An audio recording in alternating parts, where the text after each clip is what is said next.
ഒരിടത്ത് റെഡ് ഫോക്സിലെ അത്ഭുത നഗരത്തിലെ രാജാവായിരുന്നു റോബർട്ട് ഫോക്സ് ഫ്രീഡ്.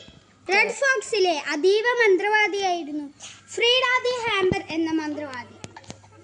രാജാവിനെ കാണാൻ പോയി. അങ്ങനെ മന്ത്രവാദി രാജാവിനെ കാണാൻ പോയി.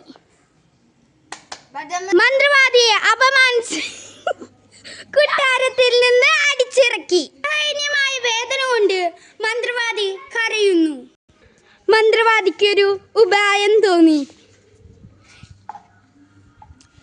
അങ്ങനെ മന്ത്രങ്ങളും ശാപങ്ങളും ഏറുന്ന ഒരു ഗ്രഹം എടുത്തു കൊടുക്കുന്നു.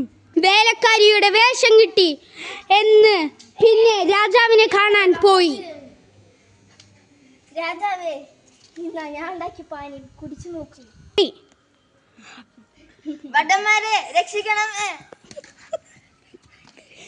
അങ്ങനെ ചിരിക്കുന്ന വേലക്കാരി എന്താണ് ഇതിന് പുറകിൽ? അടുത്ത ദിവസം അങ്ങനെ രാജാവിന് മനസ്സിലായി രാജാവിന് ഒരു ശാപമേറിയെന്ന്.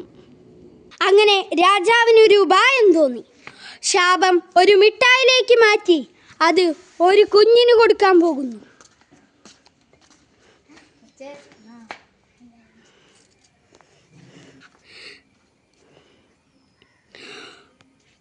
അത് മനസ്സിലാവാത്ത ആ പിഞ്ചു കുഞ്ഞ് അത് കഴിക്കുന്നു.